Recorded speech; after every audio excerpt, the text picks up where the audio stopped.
Muchas gracias por visitar nuestro canal de YouTube. Esperamos que este sermón sea de bendición para tu vida. Mire, dice la Biblia, el primer día de la semana, muy de mañana, vinieron al sepulcro trayendo las especies aromáticas que habían preparado y algunas otras mujeres con ellas. Y hallaron removida la piedra del sepulcro, y entrando no hallaron el cuerpo del Señor Jesús. Aconteció que, estando ellas perplejas por esto, he aquí se pararon junto a ellas dos varones con vestiduras resplandecientes. Y como tuvieron temor y bajaron el rostro a tierra, les dijeron: ¿por qué buscáis entre los muertos al que vive? No está aquí, sino que ha resucitado.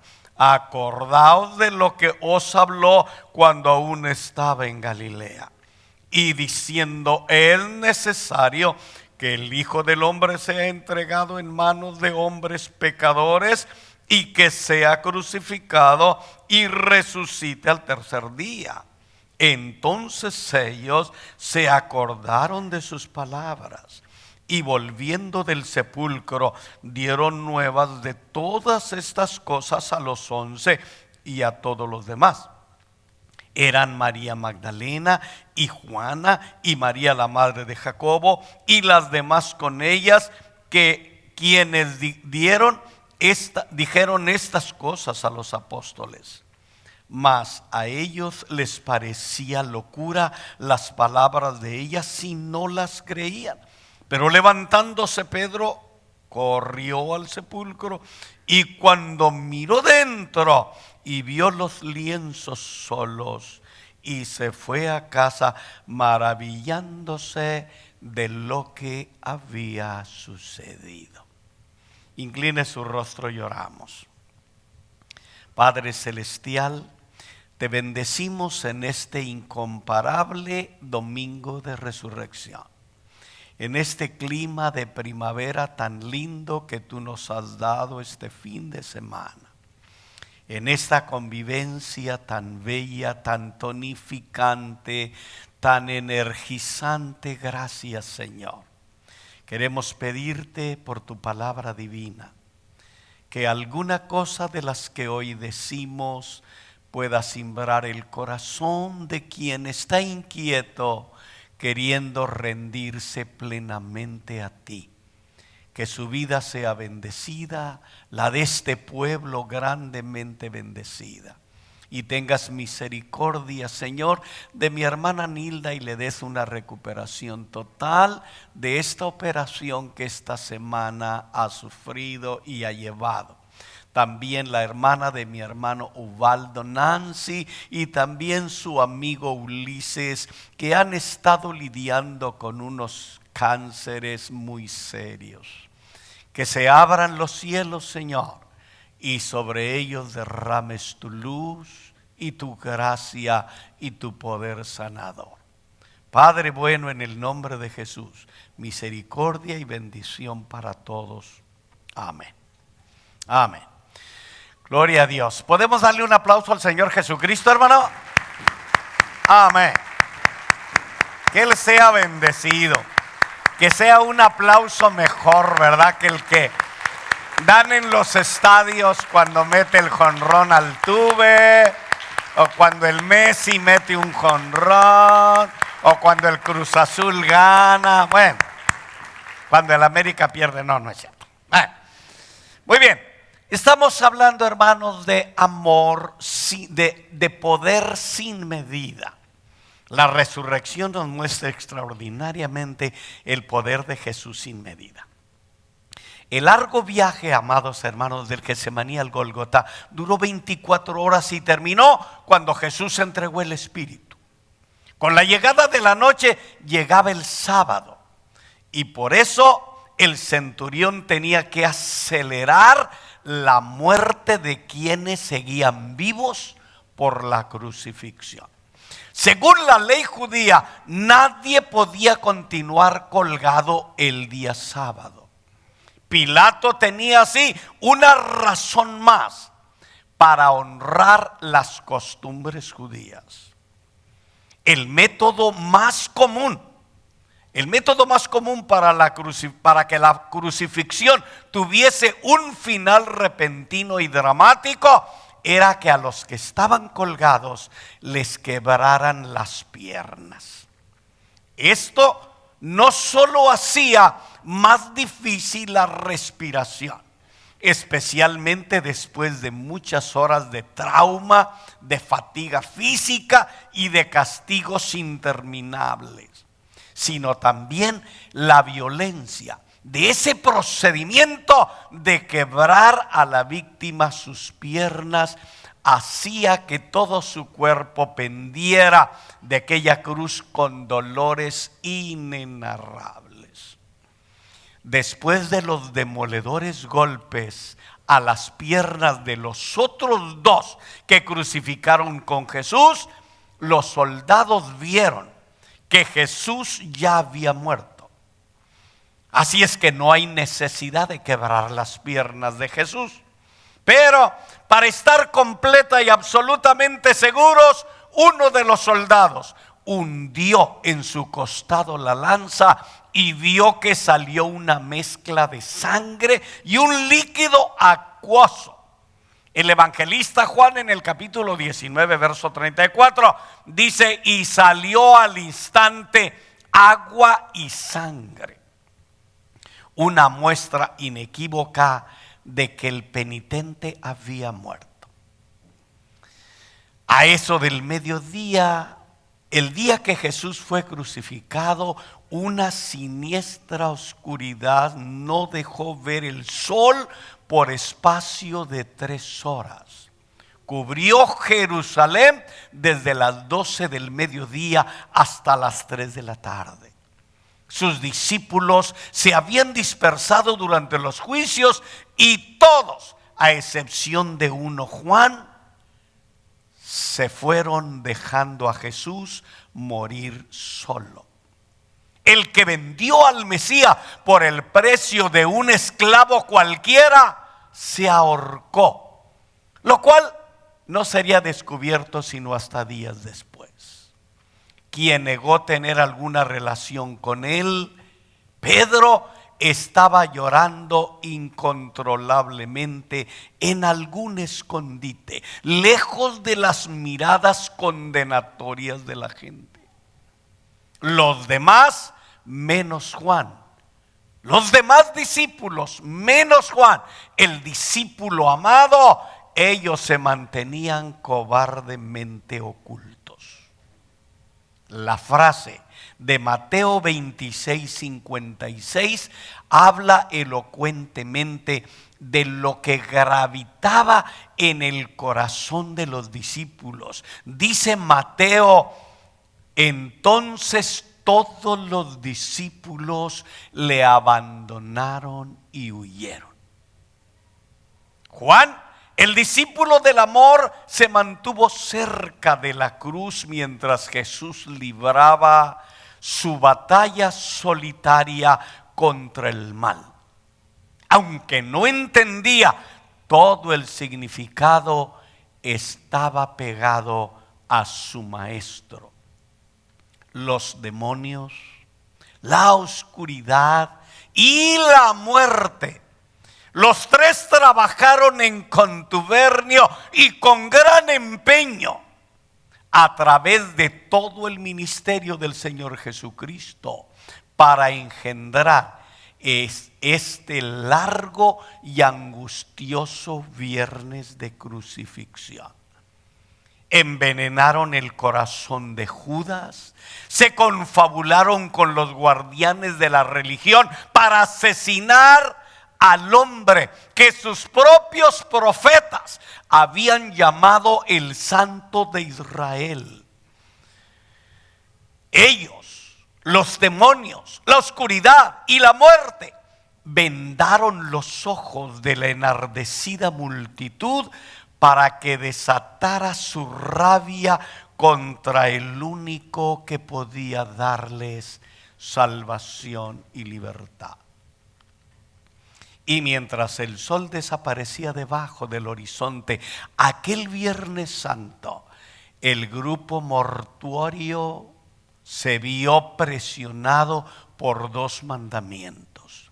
Tenían que observar el sábado, que comenzaba con la puesta del sol el viernes, y cumplir el mandato de Deuteronomios 21, 22 y 23, que requería que el cadáver de alguien que hubiera sido ejecutado el viernes tenía que ser sepultado o enterrado antes que llegara el sábado.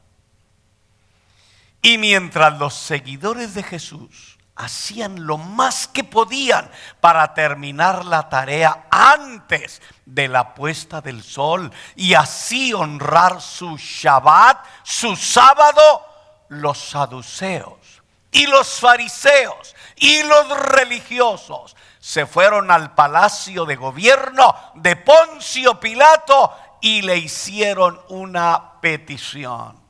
Le dijeron: Señor, nos acordamos que mientras este engañador aún vivía, dijo: después de 3 días resucitaré. Ellos habían escuchado la declaración de Jesús. Los discípulos la habían escuchado. Las multitudes la habían escuchado. Y le dijeron a Pilato: este engañador dijo que después de 3 días iba a resucitar. Manda entonces que se asegure el sepulcro hasta el 3er día.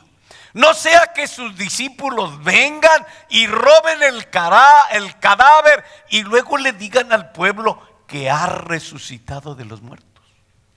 Y el último fraude, y entienden que el anterior, lleno de su maldad, era fraude, y el último fraude sea peor que el primero. A Pilato no le importaba lo que la gente creyera, y no veía ningún peligro para Roma el que Jesús resucitara.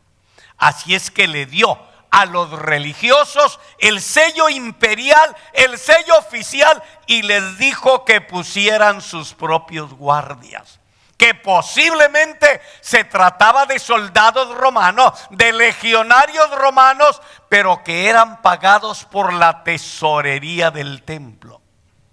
Y después de haber hecho aquello y sellado la tumba, fue puesto un grupo de soldados para custodiar la tumba de Jesús. 3 cosas interesantes hay en esta historia del milagro por excelencia del cristianismo, de nuestro Señor resucitado. Encontramos en medio de ese poder sin medida 3 cosas interesantes. Primero, la importancia de la resurrección. El domingo, hermanos, es el día más importante del año litúrgico. Se celebra la resurrección de Cristo. Y la resurrección del Hijo de Dios es el fundamento de la fe cristiana, ya que en ella se basa nuestra esperanza y nuestra salvación y la salvación del mundo. Dice el escrupuloso apóstol Pablo: si Cristo no resucitó, vana es nuestra fe. Estamos en arenas movedizas, seguimos en nuestros pecados y somos los más miserables y dignos de lástima. Además de todos los milagros obrados en gran número por nuestro Señor Jesucristo, el Evangelio contiene 3 en un orden superior que podemos considerar como los milagros esenciales de Jesús. El primero de ellos, su milagroso nacimiento. Nació de una manera milagrosa, gloriosa, divina y extraordinaria. Segundo, el de su persona, puro, limpio, santo, sin mancha. Cuando le hicieron el juicio, cuando Pilato ordenó la flagelación y la gente lo golpeó en la cara. El Señor le dijo: ¿por qué me golpeas? Si dije algo malo, dime en qué está el mal. Y si no, explícame por qué me golpeas. Había saña y crueldad y maldad incubada por años en el corazón de aquellos religiosos. Pero su persona seguía siendo pura, intacta y perfecta. Y el tercer milagro, el de su resurrección. Su nacimiento, su vida perfecta y su resurrección son los tres milagros más extraordinarios de la vida de Jesús. Y están indisolublemente, como en las bodas, indisolublemente unidos y se complementan entre sí. Si Jesús era verdaderamente el Hijo de Dios, era en extremo conveniente que naciera de una virgen, que sus restos mortales no permanecieran en el sepulcro. Y ese último prodigio lo había anunciado el rey David hacía 1000 años. Él había dicho, y luego lo había corroborado el apóstol Pedro en su gran sermón, y más tarde el apóstol Pablo. Pero el rey David dijo 1000 años antes de que Cristo resucitara, dijo: pues eso, por eso se alegra mi corazón y se regocija mi alma, porque mi cuerpo descansa con seguridad, y porque tú no dejarás mi alma en el sepulcro, ni permitirás que tu santo vea corrupción. Me mostrarás la senda de la vida, y en tu presencia hay plenitud de gozo. Todas las religiones del mundo, excepto 4 de ellas, están basadas en meras suposiciones filosóficas, puras situaciones de palabras. Solo 4 se basan en personalidades más que en filosofía. Y de esas 4 religiones en el universo, en el mundo, solamente una reclama que su fundador y Señor no está en la tumba. Abraham, el padre del judaísmo, murió en el año 1900 antes de Cristo. Y jamás se hicieron reclamos algunos de que él hubiera resucitado. Los relatos originales de Buda nunca le atribuyeron un caso semejante como de que haya resucitado. Los primeros relatos de su muerte, es decir, del Sutta, uno de sus libros y otro que tiene una palabra muy larga, media hindú, leemos que cuando Buda murió fue con esa muerte total y completa en que todo queda atrás y nada habrá nuevo. Tampoco hay nada en los escritos Pali, en los comentarios Pali. No han existido después de su muerte nada que diga que Buda se apareció a sus discípulos. Mahoma, que es otra de las religiones que ostenta una personalidad más que una filosofía, murió el 8 de junio del año 632 antes de Cristo, a la edad de 61 años en Medina. Y ahí, a ese lugar, van millares y millares de mahometanos cada año a rendirle honor, porque ahí están sus restos. Porque ahí está lo que queda de él, que a lo mejor no es nada. Pero la tumba de Jesús, la tumba del cristianismo, la tumba de Jesucristo desde hace 2000 años está vacía. Porque Él resucitó y porque Él vive para siempre. Y es el Rey y el Señor. Nuestro Señor Jesucristo dijo con muchísima frecuencia y con mucha claridad, dando muchos detalles, que después de que Él subiera a Jerusalén sería muerto, pero que al tercer día resucitaría de la muerte como así sucedió. Si se pregunta cómo es que la resurrección de Cristo es una prueba de que Él es el Hijo de Dios, sencillamente porque si se levantó con su propio poder, Él dijo: yo tengo poder para poner mi vida y volverla a tomar. Algún día en uno de sus enseñanzas dijo: derribad este templo y en 3 días lo edificaré. Los judíos se hicieron burla de él y le dijeron: en 46 años se hizo este templo y tú lo puedes reedificar o levantar en 3 días, dice la Biblia. Y él hablaba del cuerpo de su templo.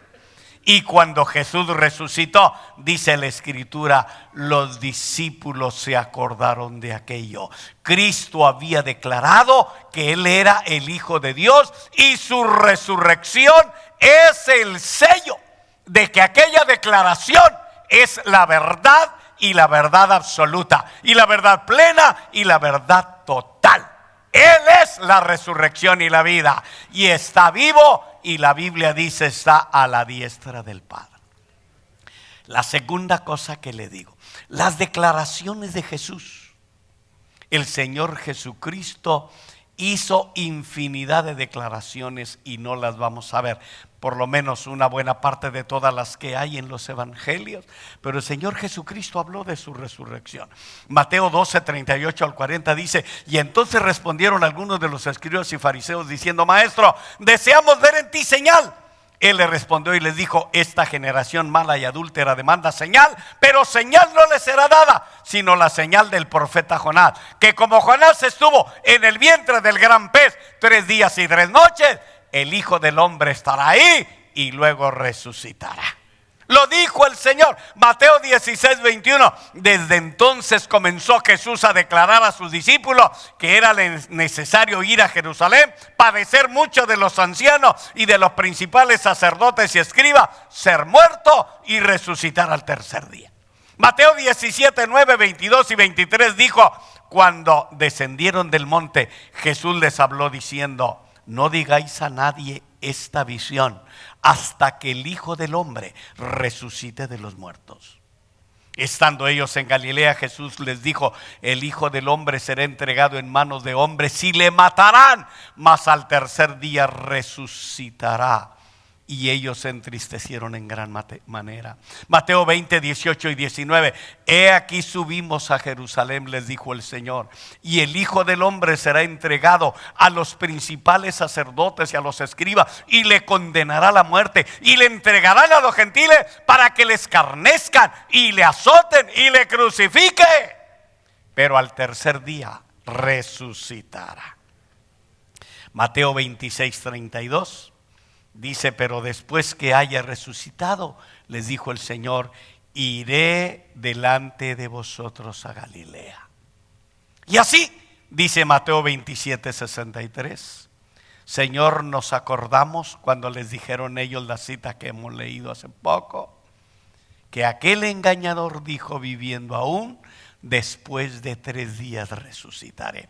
Marcos 8:31 nos habla de ello. Lucas 9:1 nos habla de lo que Jesús dijo de resucitar. Marcos 9:10 refiere la misma verdad. Marcos 9:31 refiere la misma verdad. Marcos 14:28 refiere la misma verdad. Lucas 9:22 refiere la misma verdad. Juan 2:19 al 22 refiere esa gran verdad. Respondió Jesús y dijo: destruid este templo y en 3 días lo levantaré. Le dijeron: en 46 años lo edificamos. Mas él hablaba del templo de su cuerpo, y cuando resucitó de los muertos, sus discípulos se acordaron que había dicho aquello. Mi hermanos querido, la resurrección de Cristo es un evento histórico, grandioso, extraordinario, con pruebas históricas, con pruebas teológicas, con pruebas extraordinarias. No hay quien no haya hablado de Jesús. El Jesús nuestro es el Jesús de la historia, es el Jesús de Nazaret, es el Jesús de Galilea, es el Jesús de Belén, es el Jesús de Jerusalén. Lo dice Plinio, y lo dice Josefo, y lo dice Herodoto, y lo decía Juan el teólogo, y lo decía Policarpo de Esmirna, y lo decían todos aquellos, la primera generación y la segunda generación, y muchos más atestiguaron que Jesús nació, y que Jesús murió, y que Jesús resucitó, y que está allá a la diestra del Padre, intercediendo por nosotros. No hay, hermanos, duda alguna de que Jesús, el Hijo de Dios, esté a la diestra del Padre. Todos ellos, llámese Ignacio, obispo de Antioquía, llámese Justino Mártir, llámese Tertuliano, llámese Josefo, el historiador judío, llámese Plinio, el historiador latino, todos ellos hablan de que estamos en la verdad, en su Hijo Jesucristo, el que es el Salvador y la vida eterna. Bendito sea Dios. Los veo tan serios como que debiéramos darle un aplauso a nuestro Señor, ¿verdad? Y de esa manera le alabamos y despertamos al que se está durmiendo enseguida. Mire, para terminar esta historia, la tercera cosa. La gran demostración de Jesús. Hay seres angélicos que aparecen para vindicar, para certificar que Jesús resucitó. En la tumba le apareció a dos mujeres, más tarde les apareció. Y mire, la Biblia refiere en 40 días que el Señor Jesucristo anduvo sobre la tierra. Después de haber resucitado, se apareció 11 veces. 11 veces se apareció, y no solo a una persona, a mucha gente. San Juan 20:14 habla acerca de una aparición a María Magdalena. Mateo 28:9 habla de que se apareció a las mujeres que volvían de la tumba. Lucas 24:34 habla de que apareció a Pedro más tarde, el día de resurrección. Lucas 24:13 en adelante habla que se le apareció a dos discípulos camino a Emaús. Y como que lo confundieron, porque un cuerpo glorificado tiene cierta transparencia, tiene cierta majestuosidad, a veces difícil a lo mejor de distinguir, pero no sabían que era Jesús hasta que lo invitaron a quedarse con él y a compartirle el pan. Y cuando Jesús hizo la oración, dice la Biblia que el corazón de ellos ardía y voltearon a buscar a Jesús, y se había ido.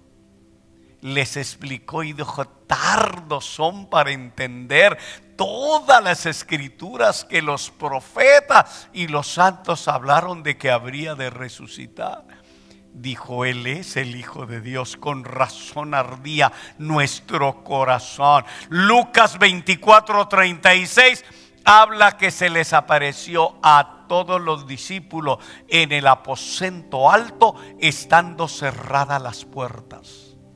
Un cuerpo glorificado no tiene límites de espacio, de tiempo. Es un cuerpo espiritual. Vamos a llamarle así, un cuerpo etéreo. Puede cruzar este plástico, puede cruzar esto, puede entrar con la puerta cerrada y puede salir por esa puerta, porque es un ser glorificado y espiritual. Estaban todos con las puertas cerradas y apareció Jesús con ellos y les dijo: paz a vosotros. Y quedaron emocionados, impresionados y felices, porque aquel temor de ser perseguido, porque estaban creyendo la ficción, la mentira, la falsedad de que Cristo era el Hijo de Dios, desapareció, y vino la fortaleza y el poder de saber que estamos en la verdad. Jesucristo, el Hijo de Dios, la verdad eterna y el Salvador eterno. Más tarde volvió otra vez a entrar con las puertas cerradas y ahora sí estaba Tomás. La primera vez no estaba y dijo: no creo, es imposible, no resucitó. Yo tendría que tocar sus heridas con mis manos, tendría que meter los dedos en sus manos y en su costado para verificar si es él. Y 8 días después volvió Jesús estando Tomás. Inmediatamente se dirigió a él y le dijo: Tomás, echa acá tu mano y métela en mi costado. Pon acá tu dedo y toca mis heridas. Y no seas ya incrédulo, sino creyente. ¿Qué cree que hizo Tomás? ¿Corrió? La Biblia dice que cayó de rodillas y le adoró. Y dijo la declaración más grande del Nuevo Testamento: Señor mío y Dios mío. Mi hermano, 11 apariciones a los apóstoles con Tomás, a los 7 en el lago de Tiberíades. Les guió a una pesca milagrosa para que pescaran 157 pescados de gran tamaño. Y cuando llegaron a la playa y Pedro tuvo que nadar porque descubrió que era Jesús, cuando llegaron a la playa, Jesús tenía una lumbre ahí y les tenía pescado asado para que sus discípulos comieran. Corintios 15:7 dice que apareció a una multitud de 500. La Biblia dice también, 1 Corintios 15:7, que se apareció a Santiago, su hermano. Luego Mateo 28, que se apareció a los 11 discípulos. Y Hechos capítulo 1, verso 3 hasta el 12, dice la Biblia que se apareció a muchos hermanos, dándoles la gran comisión y diciéndoles: no salgáis de Jerusalén hasta que seáis llenos del Espíritu Santo. Y cuando venga esa gloria, comiencen desde Jerusalén, Judea, Samaria y hasta lo último de la tierra. Llénenlo del mensaje más grande, que es el mensaje del Evangelio, el mensaje de la vida, el mensaje de la salvación, el mensaje del poder, el mensaje que da vida eterna a los mortales. Hechos 9 dice que luego apareció a Pablo. Hechos 7:55 apareció a Esteban. Lo estaban apedreando y cuando estaba por morir, con un corazón tan santo y tan benévolo, levantó los ojos al cielo y luego miró la multitud y dijo: veo los cielos abiertos y a Jesucristo a la diestra del Padre. Y dice la Biblia que el rostro de Esteban resplandecía como el de un ángel. Solo de tener una pequeña visión de la grandeza que tiene nuestro bendito Salvador. ¿Usted cree que a Pablo, entonces Saulo de Tarso, se le olvidó aquella imagen? Pudo borrar aquella historia tan trascendental, quedó grabada en él para siempre y le ayudó a ser ese gran discípulo cargado de amor, de bondad y de perdón, trabajando en todo el imperio romano, fundando iglesias, ganando gente, evangelizando vida, obrando Dios milagros a través de él y mostrándole revelaciones extraordinarias que él dice: oh, cosas que ojo no vio, ni oído yo, ni ha subido en corazón de hombre, ni ojo de buitre ha visto, son las que Dios ha preparado para todos los que le aman. Finalmente, hermano, dice la Biblia, el capítulo 1 del libro de Apocalipsis, que Jesús se le apareció a Juan el teólogo y luego le reveló en la isla de Patmos toda la historia que nosotros leemos aquí en el libro de Apocalipsis de los acontecimientos finales. Yo, el alfa y omega, el principio y el fin, el que vivió y estuvo muerto y el que vive para siempre, el que tiene las llaves de la puerta, de las llaves del infierno y de la muerte, el que cierra y nadie nadie abre, el que abre y nadie cierra, dice esto: el Hijo de Dios, Rey de Reyes y Señor de Señores, que murió por todos nosotros. Y esta mañana lo adoramos y le damos gloria, porque Él vive para siempre. Póngase de pie para que oremos. Le digamos: Señor, gracias, porque no te quedaste en la tumba. Qué tragedia hubiera sido para aquellos discípulos que apostaron toda su vida, su suerte y sus ganancias. Pedro no estaba convencido en dejar las redes, en dejar la pesca, que era su negocio, que era su medio de vida, que era su medio de subsistencia. Y cuando Jesús sube a su barca otra vez, mientras le predica a una multitud y hace el milagro de la multiplicación de los peces, de aquella pesca milagrosa, extraordinaria, Pedro se queda prendido de Jesús. Lo ve con una curiosidad, queriendo investigar hasta el fondo. ¿Quién es este? ¿Quién es este? Me dice que tire la red a la derecha. Hemos pasado toda la noche con las redes aquí y no hemos logrado nada. Y apenas la tiro y está llena de peces. Volteó a verlo temblando y espantado. Jesús caminó lentamente hacia Pedro y Pedro le dice: Señor, por favor, no me toques, no me toques. Jesús se acerca y lo toca y le dice: Pedro, no tengas temor. De hoy en adelante serás pescador de hombres. Hay dimensiones tan extraordinarias en la vida del Señor Jesucristo para cambiar al más vil pecador, al hombre más cargado de vicio, de trauma, de aflicciones, de remordimiento, de angustia, de desesperos, fuera de todo límite. Por eso es el Hijo de Dios, por eso es la resurrección y la vida, por eso es el Salvador del mundo, porque es Dios y tiene el poder para hacerlo. Dele su vida, dele su corazón, entréguele todo su ser y jamás se arrepentirá. Nadie ha perdido nada cuando le ha entregado su vida a Jesús y lo ha ganado todo. Cristo le dijo a Pedro cuando los discípulos le dijeron: Señor, ¿y nosotros qué? Nosotros que lo hemos dejado todo. Dejé Capernaum, dejé mi barco, dejé mi gente, mi modus vivendi, dejé todo. Y nosotros lo hemos dejado todo por ti. ¿Qué va a pasar? Le dijo el Señor: Pedro, no hay quien haya dejado casa, padre, madre, hijos por mí, que no reciba en esta vida 100% y en la vida venidera la vida eterna.